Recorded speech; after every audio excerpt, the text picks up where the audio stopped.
no primeiro livro dos Reis, crianças, para a gente terminar hoje o primeiro livro dos Reis. Finalzinho do capítulo 22, vamos a partir do verso 52 até o final do livro. Estou investigando aqui, sabe quando a gente começou o livro dos Reis? 19 de fevereiro, isso mesmo? 26 de fevereiro de 2023, Sérgio. Pouco mais de um ano, né, investigando essas histórias dessa turma. Hoje a gente termina o primeiro livro dos Reis, e aí vem o segundo livro dos Reis, a partir da semana que vem. Preparem-se, coisas muito interessantes vão acontecer. Hoje, nosso finalzinho, o último rei que a Bíblia nos conta nesse livro, versos 52 a 54. Acharam? Crianças, acharam? Beleza. Vamos ler com atenção a palavra de Deus. Assim diz a Escritura. Acasias, filho de Acabe, começou a reinar sobre Israel em Samaria no 17º ano de Josafá, rei de Judá, e reinou 2 anos sobre Israel. Fez o que era mal perante o Senhor, porque andou nos caminhos de seu pai, como também nos caminhos de sua mãe, e nos caminhos de Jeroboão, filho de Nebate, que fez pecar a Israel. Ele serviu a Baal e o adorou, e provocou a ira ao Senhor, Deus de Israel, segundo tudo quanto fizera seu pai. Até aqui a palavra de Deus, vamos orar. Senhor, nós pedimos nessa noite, ao investigarmos o finalzinho dessa história, o reinado breve e ímpio de Acasias, pedimos que o Senhor nos abençoe e nos oriente com tua palavra, que o Senhor traga à nossa memória com teu Espírito os atos do Senhor, a grande ação do Senhor. Em nome de Jesus. Amém. Livro dos Reis, tantos reis. Aprenderam o nome de todos? Sabem a ordem? Se a gente fosse montar um quadro aqui dos reis de Israel e Judá, a gente conseguiria juntos, será? Trazer a lista? Não, né? Tantos reis, tantos governantes, tantos nomes. Aliás, é assim na história humana, ela é bem longa. E eu sei que quando a gente vai estudar história, alguns de vocês gostam bastante de estudar história, outros nem tanto, mas às vezes é confuso ver tudo isso de nomes. Crianças, vocês talvez, crianças, já estejam estudando os nomes dos muitos reis e rainhas que já existiram, já estão estudando esses nomes? Às vezes é difícil, né? Por exemplo, não sei se vocês já estudaram os do Egito Antigo. Já estudaram os do Egito Antigo? Bilhares de anos de história e um monte de faraós, né? São mais de 20 dinastias. Alguns a gente conhece bem os nomes e um pouco da história deles, outros a gente vai misturando esses nomes egípcios, a gente mistura entre Ramsés e Amenhotep, e Atotes, e Horus, e Quenerés, e Quéopes, e esse eu gosto, Neferefré, adoro esse nome, Neferefré, e a gente fica assim, peraí, qual dinastia foi isso mesmo, qual o período? Eles eram sediados em Mênfis ou em Tebas? Eram dos faraós monoteístas ou dos politeístas? Qual é essa briga? E são períodos de tempo tão grandes, que a gente que não vive mais do que algumas décadas fica até confuso mesmo. E quando a gente vai estudar essas listas de reis, fica ainda mais confuso porque eles aparecem em várias línguas. Quando a gente vai estudar os monarcas britânicos, crianças, vocês já viram esses nomes, são sensacionais. E o problema é que eles ficam usando os mesmos nomes. É um monte de Richard, Charles, George, Edward, William e James. Não é? Não são sempre esses nomes. E o pior, as coisas não seguem uma ordem programada, não é organizado, crianças. Por exemplo, Edward VIII não vem depois de Edward VII, vem depois de George V. E George VI vem depois de George V. Não, vem Edward VIII, como acabamos de falar. E o problema, crianças, é que além de tudo ainda dá uns saltos de tempo. Por exemplo, a Elizabeth II, essa que vocês ficaram assistindo The Crown para ver a história dela, né? Quantos anos depois da Elizabeth I? 400 anos depois. Por 4 séculos ninguém gostou desse nome? Não usaram mais? E aí, quando que vai ter a terceira? Cansaram? Claro, se a lista estiver compilada com o nome em inglês já é uma coisa. O problema é que às vezes ainda mistura com o nome em português. Porque você fica na dúvida. O rei James, qual que é o nome dele em português? Tiago ou é Jaime? Às vezes aparecem as duas coisas. E você sabia então que Elizabeth e Isabel são a mesma rainha? Ué, Isabel não era da Espanha? Também. Depende da lista. E o pior, para complicar, às vezes é só a Inglaterra, às vezes é o Reino Unido, às vezes tem rei na Escócia ao mesmo tempo que rei na Inglaterra, e vai misturando. Vai para a França, é a mesma confusão. Tem Luís, tem Charles, tem Felipe. E não basta ter um monte de Luís e um monte de Felipe, também tem Luís Felipe, para deixar a coisa ainda mais confusa. E essas são as fáceis, meu povo. Crianças, eu achei uma lista sensacional das dinastias chinesas. Prepare-se para a dinastia Shang, de 1600 a 1046 a.C. A dinastia vai assim: Zi Lu, Zi Sheng, Zi Yong, Zi Ji, Zi Xuan, Zi Bianzigao, Zi Zhou, Zi Mi, Zi Jung, Zi Fa, Zi Zheng, Zi Teng, Zi Dan, Zi Yu. Comigo agora, repitam. Não? Mas depois dessa dinastia, teve algum trelelê ali que veio uma outra dinastia, a dinastia Zhou, que é Qi Zhao, Qi Xia, Qi Man, Qi Yu, Qi Jian, e assim você vai. Crianças, pede para a mamãe achar depois online a lista na Wikipedia, você vai passar horas se divertindo. E cada povo tem essas coisas. É que a gente aqui no Ocidente estuda mais a história da Europa e da América, a gente não estuda muito esse lado do mundo, né? Mas você vê a dinastia dos governantes mongóis, que dominaram o mundo por muito tempo. Vocês já ouviram falar de Gengis Khan, por exemplo, mas e de Tolui Khan? E Jogedei Khan? Toregene Khan, Khatun? Guyuk Khan, Ogul Khan? Ogul Kimin? Kublai Khan? A gente vai vendo esses nomes e essas listas são muito interessantes porque a gente vê e fala, cara, é gente que viveu e reinou por 20, 30, 40 anos. Que fez e aconteceu, que brigou, que lutou, que fez grandes coisas, construiu suas obras, comércio exterior, etc, etc, etc. E a gente vê esses nomes, é um mosquito da dengue aqui, saiu. Ele era do listradinho mesmo, cuidado, fiquem atentos aí. A gente olha essa história e tudo isso pode ser muito confuso, porque nós vemos o tempo muito espremidinho. A gente vê essas listas e elas passam 100, 200, 1000, 5.000 anos. Essas listas enormes, e esses nomes vão se embolando e se misturando. E quando a gente lê as listas de reis na Bíblia, às vezes é essa mesma sensação. Às vezes a gente vai estudando o livro dos reis ou o livro de crônicas e parece que é simplesmente a mesma história sempre, não é? Viveram, reinaram, alguns muito, alguns pouco. Aprontaram, alguns muito, alguns pouco. Ajudaram, morreram de morte morrida ou matada. E a sensação é essa, no caso da Bíblia, um monte de reis que terminam em ão, um monte de reis que terminam em Ias. E vai de um ão para outro Ias, e assim vai passando, e a gente vai, é mais ou menos tudo tranqueira, né? E sabe, essas coisas podem causar no nosso coração uma sensação um pouco ruim. A de que o mundo vai ser mesmo essa canseira e esse enfado sem fim. De que o que nós vamos fazer, nós, meros humanos, que não somos monarcas de coisa nenhuma, tudo que a gente vai fazer é viver debaixo do reinado de um ou dois desses, depende de quão rápido eles se sucederem. Eles vão ser bons em alguns dias, péssimos em outros. A vida vai passar e o mundo pertence a esses nomes estranhos e listas esquisitas. E será que a vida é só isso? Há um jeito de olhar para essas listas de reis, entretanto, que muda tudo. Quando você olha para essas grandes listas de governantes com os olhos da carne, é só isso mesmo. Entretanto, se nós aprendermos a olhar com os olhos da fé, nós teremos um entendimento bem mais profundo e mais glorioso do que está acontecendo. E hoje, para encerrar o primeiro livro dos reis, nós vamos falar de mais um rei, mais um Ias. E veremos que a história é mais do que uma lista de nomes sem fim, mais do que uma misteriosa lista de nomes estranhos de gente esquisita. Nós veremos que homens reinam sim, mas que por trás dos seus reinados há um Deus que reina sobre tudo, um Deus santo, que dirige a história. E a gente vai dividir nessas duas partes mesmo. Vamos pensar um pouquinho com os olhos da carne, vamos rever o livro todo, focando, é claro, em Acasias. E vamos depois, no segundo ponto, ver como Deus está agindo nisso tudo. No meio dessa bagunça que nós humanos aprontamos, tem um Deus direcionando a história. Olha de novo os versos 52 e 53. Acasias, filho de Acabe, começou a reinar sobre Israel em Samaria no 17º ano de Josafá, rei de Judá, e reinou 2 anos sobre Israel. Fez o que era mal perante o Senhor, porque andou nos caminhos de seu pai, como também nos caminhos de sua mãe, nos caminhos de Jeroboão, filho de Nebate, que fez pecar a Israel. Estamos terminando o primeiro livro dos reis.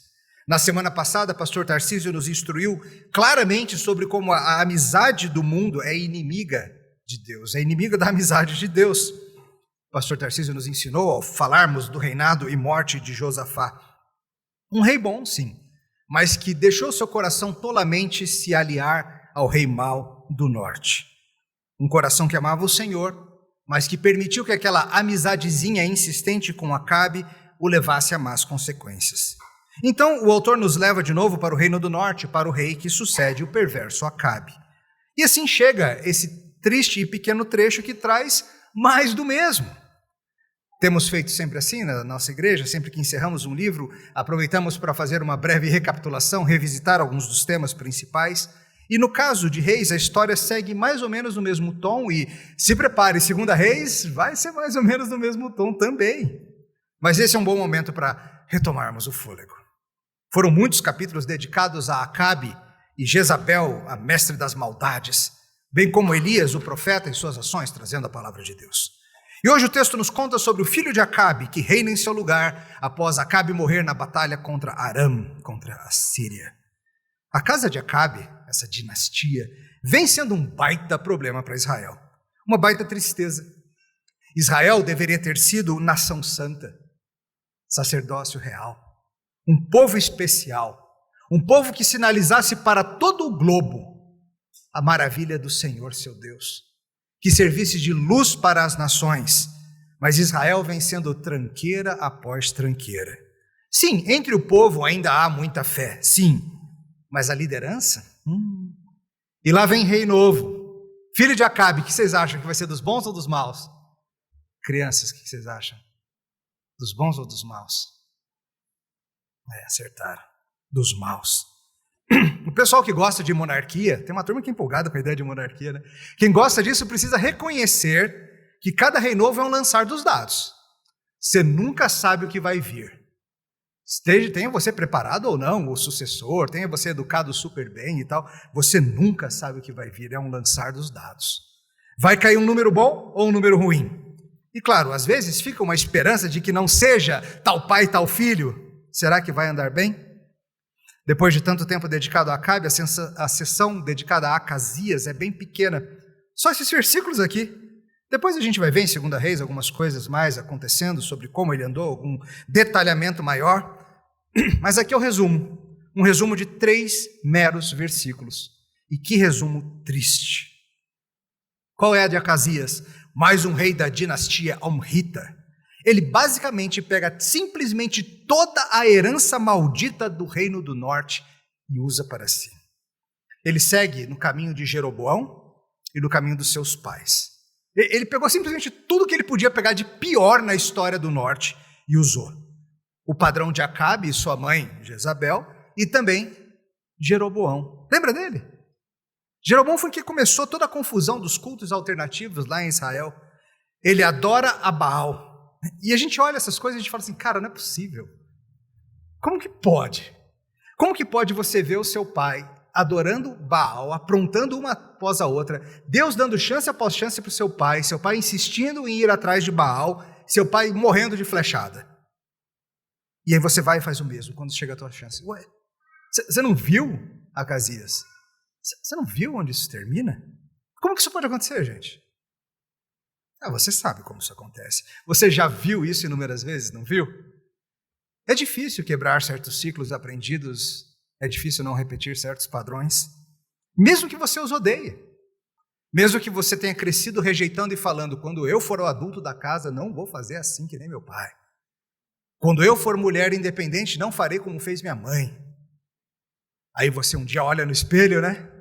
E você fala, ué, como que isso aconteceu? E você ouve na sua voz, você ouve nas suas ações aquilo que você jurou que nunca faria igual aos seus pais. E vem sendo assim no livro todo. Muitas ações tolas, muita rebelião.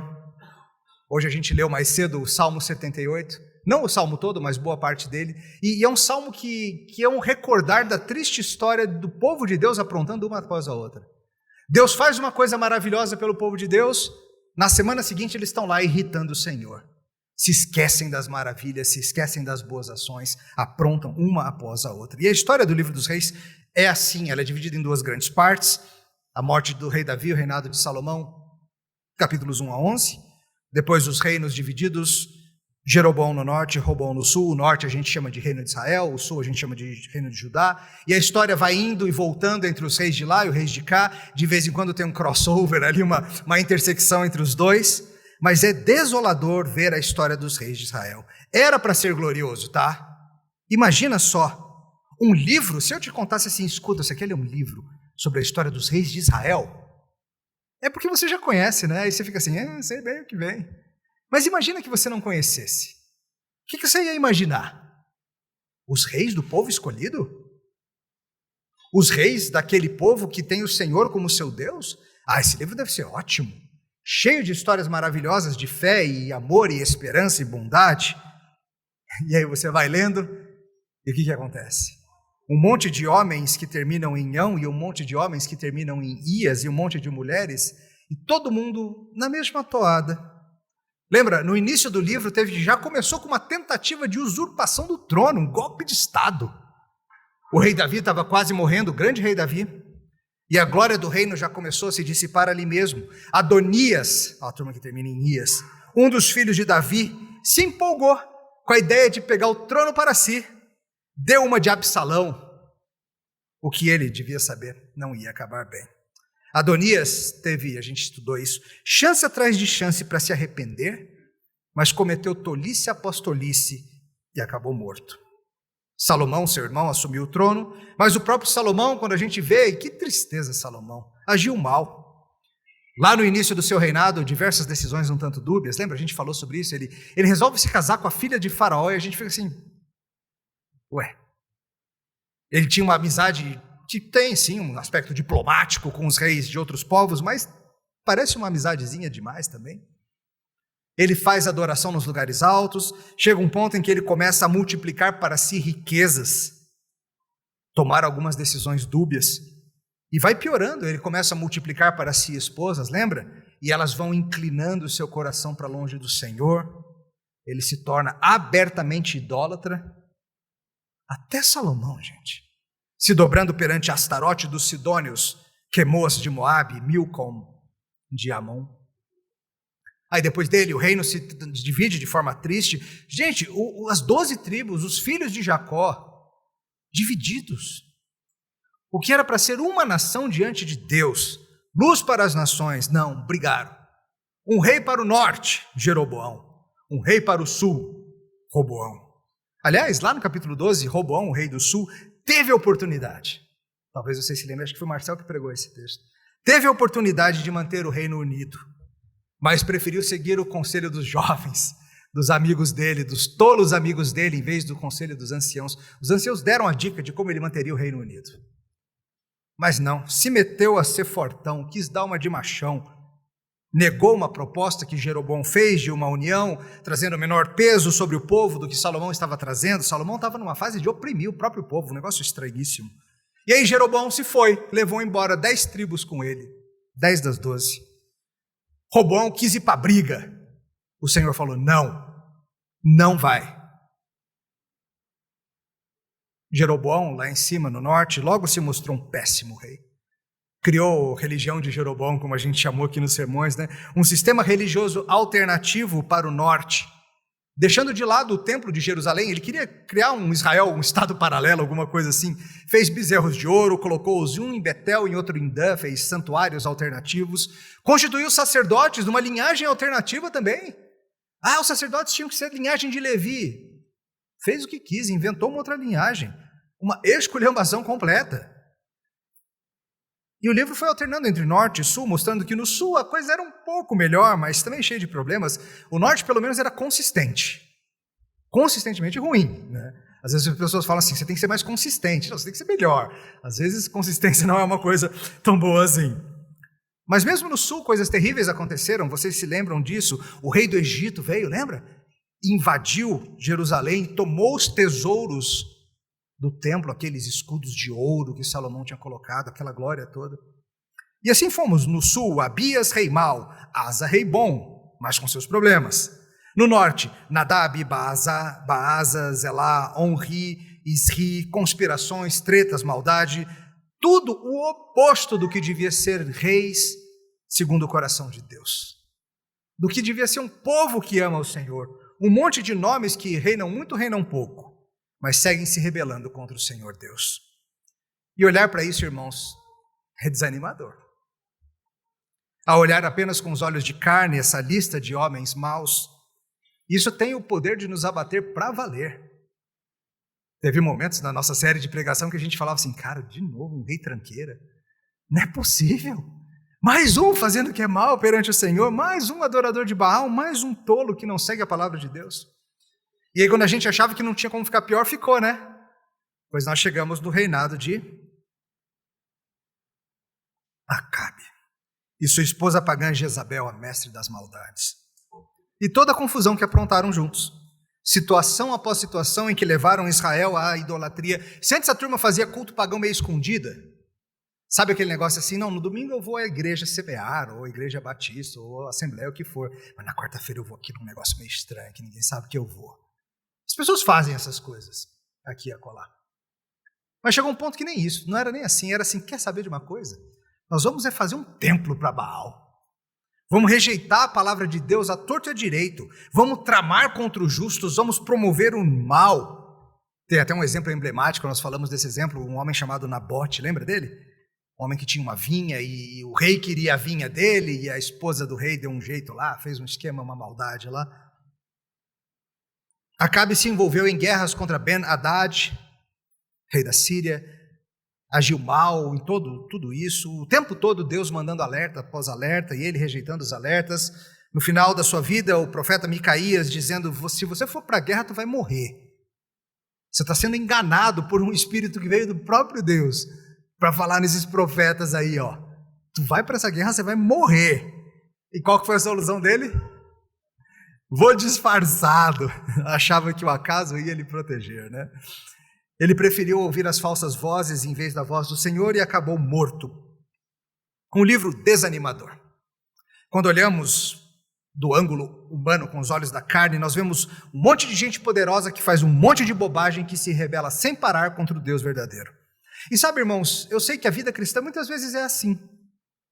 Eu sei que muitas vezes, mesmo sem olhar para o passado, apenas olhando para o presente, nós olhamos para o povo de Deus apenas com os olhos da carne e nós vemos tanta coisa estranha.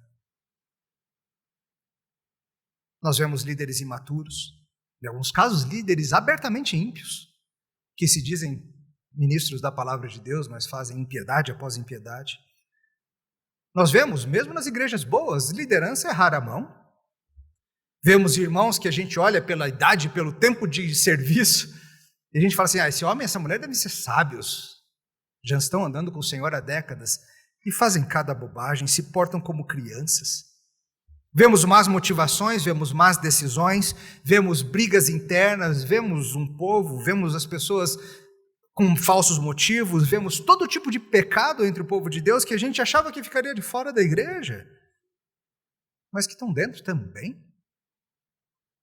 Olhar para o reino de Deus hoje, não só antigamente, apenas com os olhos da carne pode ser bastante desanimador. E talvez alguns de vocês, inclusive, estejam tão desanimados com isso que vocês nem sabem mais por que vem. Você ainda vai meio que pela inércia. Alguém da sua família, seu cônjuge, seus pais, sei lá, meio que te obrigam aí, mas se não obrigasse, você nem vinha mais de tão desencorajado que você está com o que você vê do povo de Deus na sua igreja local, na igreja mais amplamente falando, e outras igrejas que você conhece com alguma proximidade. Nosso livro, de fato, vem numa nota muito negativa. O reino que começou relativamente bem com Salomão foi saindo da linha e não sei se volta. A gente tem um livro chamado 2 Reis. Vocês estão com esperança de que vai voltar a linha? O que vocês acham? Vocês conhecem já, esse que é o problema de pregar as coisas que você já sabe. Veja que você não sabe, o que vocês acham? Tende a melhorar? Qual a esperança de que humanos sejam impedidos de ir pelo caminho que desejam, hein? A esperança é e sempre foi o Senhor. E assim a gente vai ao nosso segundo ponto. Mesmo diante dos reis maus, há um rei superior que segue reinando. Olha o que diz o verso 54. Ele serviu a Baal e o adorou. E aí entra um outro personagem na história, não entra? E provocou a ira ao Senhor, Deus de Israel, segundo tanto quanto fizera seu pai. o texto traz, para terminar, no último versículo, um alento. O alento não é que ele serviu a Baal. O alento não é que ele provocou alguém. O alento não é que ele andou no mal. O alento que o texto nos dá é: há um Deus. O nome dele é Yahvé. E ele está vendo. Ele sabe o que se passa.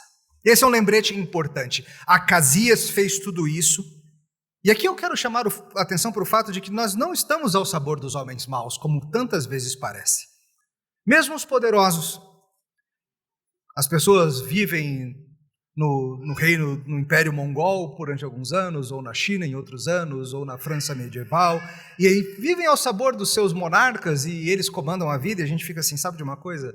Homens maus mandam na nossa história. Não. Esse é um lembrete nada sutil, que no final das contas há um Deus bom e santo, que vê o que homens maus fazem, e a sua ira é provocada por eles. Não é alguém que está só observando e alheio e impotente em relação ao mal. O Senhor se ira contra o rei mau. Simples assim. Acasias está seguindo no caminho de Jeroboão, de Acabe, de Jezabel. Pois bem, o Senhor está vendo e ele está com sua ira sendo provocada. Eu estou lendo um livro muito interessante sobre a história de Jerusalém. O nome do autor é Simon Montefiore, um historiador. É um livro muito interessante que fala de toda a história até os tempos atuais, né, com todas as épocas pelas quais Jerusalém passou. E é engraçado que na primeira parte, ele vai, claro, na época bíblica, ele fala sobre essa época aqui, ele não é cristão e ele reclama. Ele reclama que o livro dos reis não está interessado em contar muito sobre a política, ou sobre as construções, ou as relações comerciais, ou as relações diplomáticas, ou a vida, como era a vida no reinado. Ele fala assim, o livro dos reis está só interessado na relação com o Senhor. Ele acha isso ruim. Porque para ele que não crê, isso é meio que fantasia, isso é mitologia, isso é, que coisa, eu queria saber de como era a vida real, não esses negócios de Deus. Mas o ponto que ele faz sem perceber é exatamente o ponto que eu estou fazendo. Tudo isso aqui se relaciona sim ao Senhor.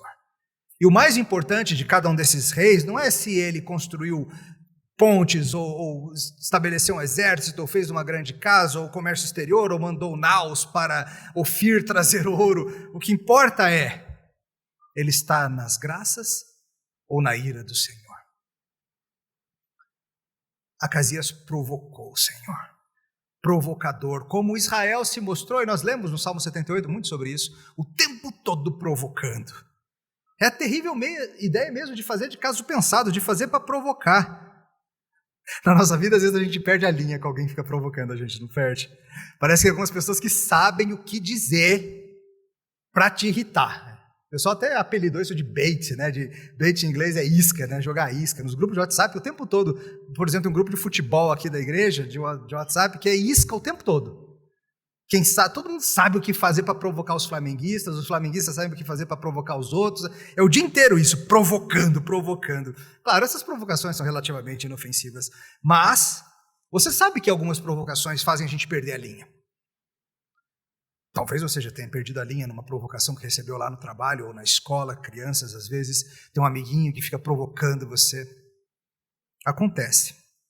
O Senhor, entretanto, nunca perde a linha. Ele reage sempre em justiça e santa ira. Acasias talvez ache que ele vai escapar. Acasias viu o que aconteceu com seu pai Acabe, mas não tem um senso de noção de perigo para fazer diferente. O que será que o Senhor fará a respeito de Acasias ou sua rebelião? Será que a rebelião dele é tão séria assim? Fica para o próximo livro, tá? Não vai ser hoje. Prepare-se, vai acontecer um negócio. Cara, vai acontecer um negócio. Tá, eu deixo vocês lerem o começo do livro seguinte, se você quiser, vai. Leia e prepare-se para o próximo sermão. Vai acontecer um negócio, crianças. O ponto agora é, o Senhor está vendo. E isso é um alívio. Isso é um sinal de que os maus não vão vencer. Olhe com os olhos da fé para a história dos reis e você vai ver que o Senhor se ira contra esses reis maus. E se parece que vai ficar por isso mesmo, não vai. Às vezes as consequências vêm já imediatamente. Às vezes vem como uma flecha lançada aparentemente ao acaso. Talvez venham apenas na próxima vida ou no livro seguinte. Mas do Senhor não se zomba. E quem não estiver protegido da sua ira pelo próprio Senhor em Cristo, vai conhecer os frutos terríveis da sua rebelião. Aqueles que não morreram com Cristo na cruz, na sexta-feira da paixão.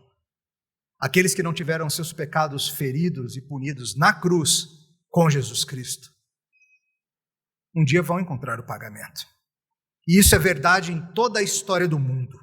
Dinastias chinesas, britânicas ou mongóis, monarcas, plebeus, nobres ou o que for, nenhum homem mau está fora do alcance de Deus. Olhe, entretanto, comigo a mesma história que nós acabamos de ver no livro de Reis, mas olhe com os olhos da fé e veja o Senhor ali agindo, às vezes de forma óbvia e barulhenta, com fogo descendo do céu, às vezes num cicio, numa voz suave e tranquila, às vezes numa grande tempestade, às vezes numa nuvenzinha do tamanho de um punho de homem. Isso tem sido abundante no livro, irmãos. Pense, por exemplo, na já mencionada história de Adonias, que queria roubar o trono para si. Humanamente falando, já era. A tramóia de Adonias tinha tudo para dar certo. Davi estava à beira da morte, bem inútil. Salomão, bobo que só ele. Mas Deus interviu e a coisa mudou. Adonias tentou tomar o trono, mas o Senhor prevaleceu. Ele agiu e por meio da ação de Davi, de Batseba e alguns outros personagens, prevaleceu a vontade do Senhor e Salomão se tornou rei. Adonias e muitos outros, como Joabe, como Abiatar, foram serpentes eliminadas do jardim do Senhor. Logo depois disso, o Senhor deu sabedoria incomparável para Salomão. Lembra aquela ocasião que Deus fala para ele, peça o que você quiser, e Salomão pede sabedoria para julgar entre o certo e errado, porque ele era como um menino, e o povo de Deus era numeroso e difícil. E foi graça de Deus. Deus lhe deu capacidade para julgar entre o bem e o mal. Isso se mostrou imediatamente naquele episódio memorável das duas prostitutas. E tenha certeza, foi assim em inúmeras outras pequenas e grandes ações que a história não registrou, mas que estiveram lá, assim como é com a gente. Você passa o dia experimentando pequenas misericórdias de Deus, pequenas ações da graça do Senhor, mas talvez você não veja, porque essas não aparecem nos noticiários ruins que você gosta de ficar vendo.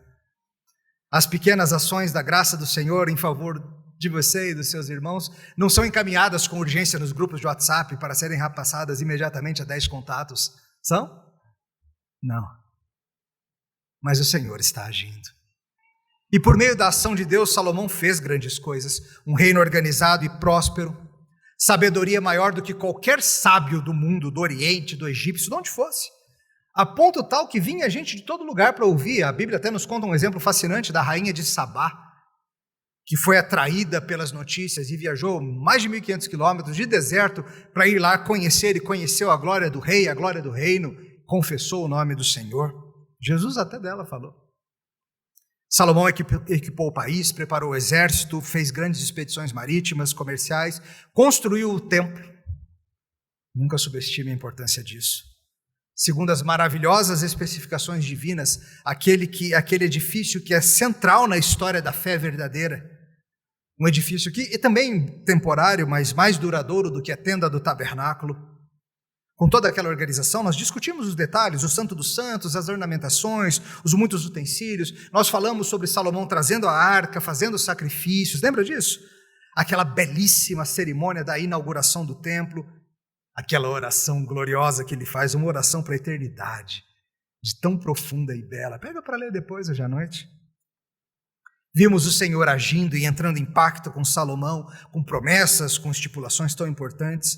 E claro, por mais glorioso que tudo isso tenha sido, era apenas uma prévia do grande templo de Deus entre os homens, o nosso Senhor Jesus Cristo.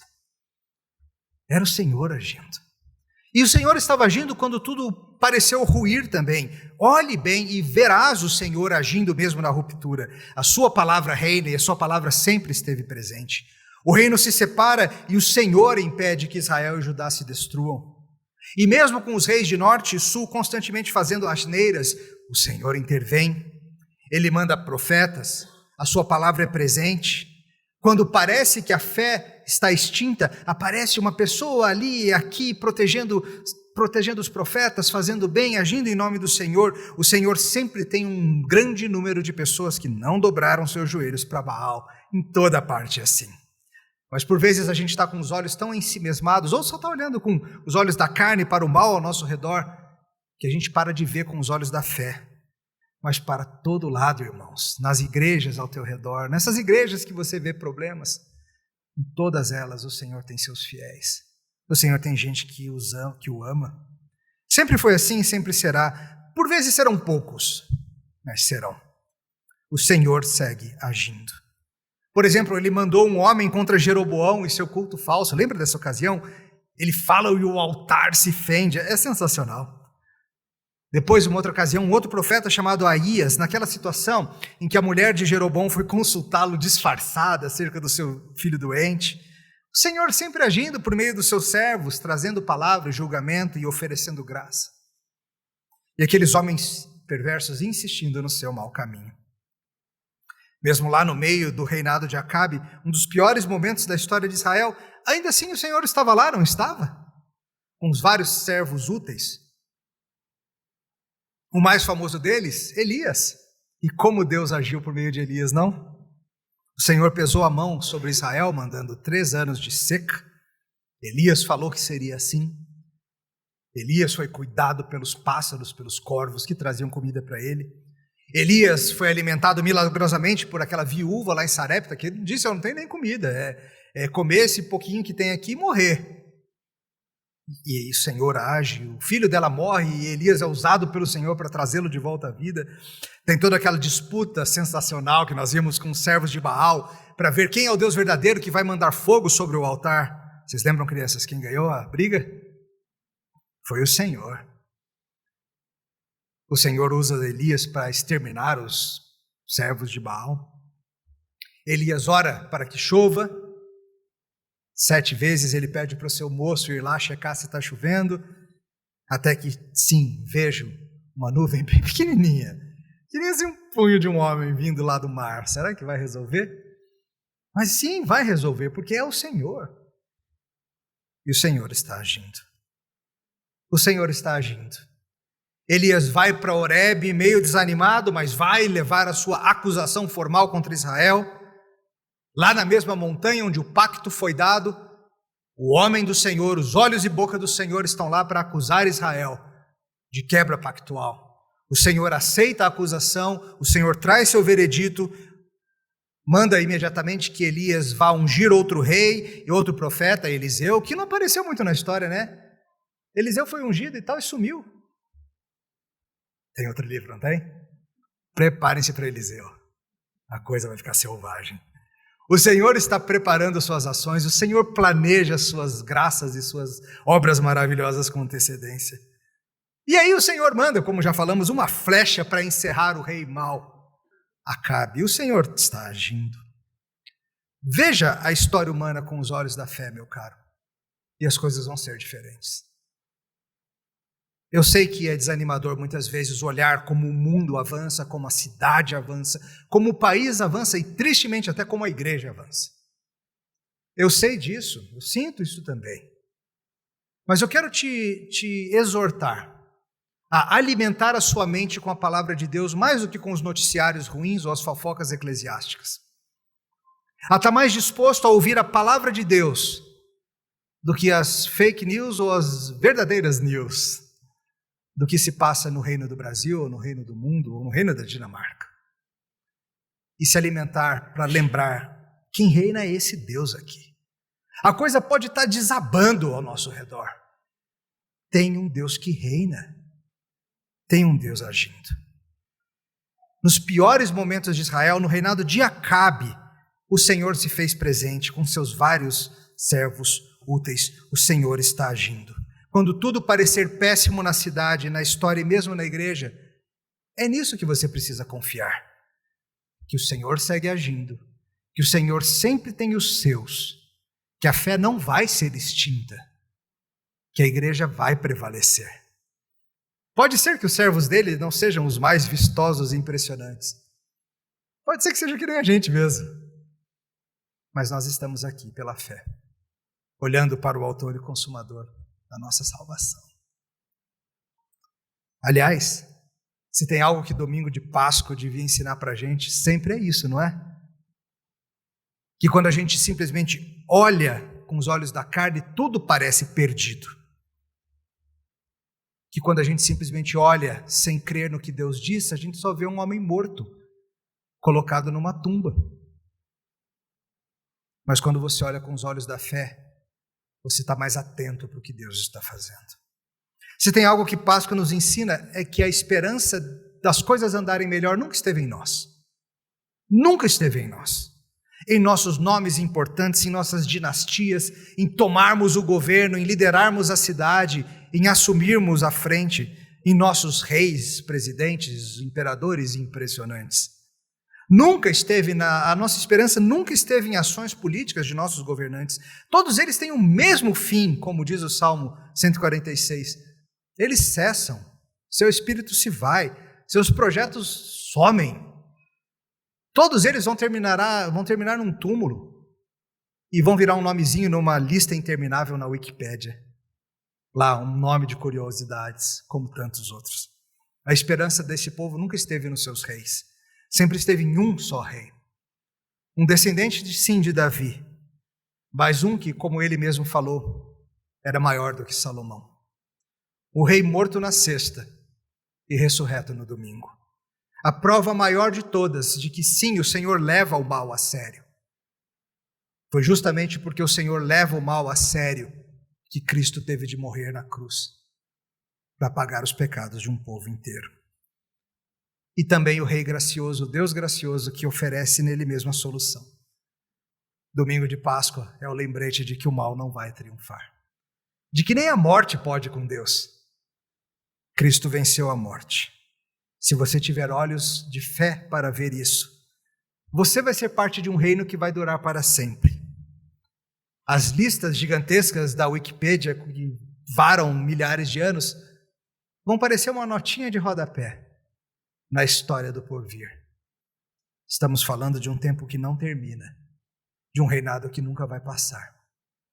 E você é bem-vindo a ser parte dele. Louvado seja o Senhor. Vamos orar. Senhor, louvado seja por Jesus Cristo, nosso Rei, em quem confiamos. Louvado seja porque não estamos aqui pela esperança que temos em príncipes ou governantes humanos. Não estamos aqui porque esperamos ou acreditamos que nós mesmos, com nossos pequenos recursos ou indevidos esforços, resolveremos qualquer problema. Estamos aqui porque confessamos que com os olhos da fé nós cremos. Nós vemos Jesus Cristo, morto e ressurreto. E nós te louvamos, Senhor, porque sabemos, porque a tua palavra diz, que se confessamos isso com nossas bocas, é porque um dia o Senhor agiu aqui dentro do coração com o teu Espírito.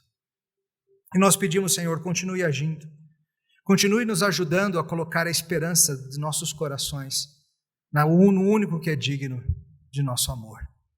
No nome do Rei vivo Jesus Cristo oramos. Amém.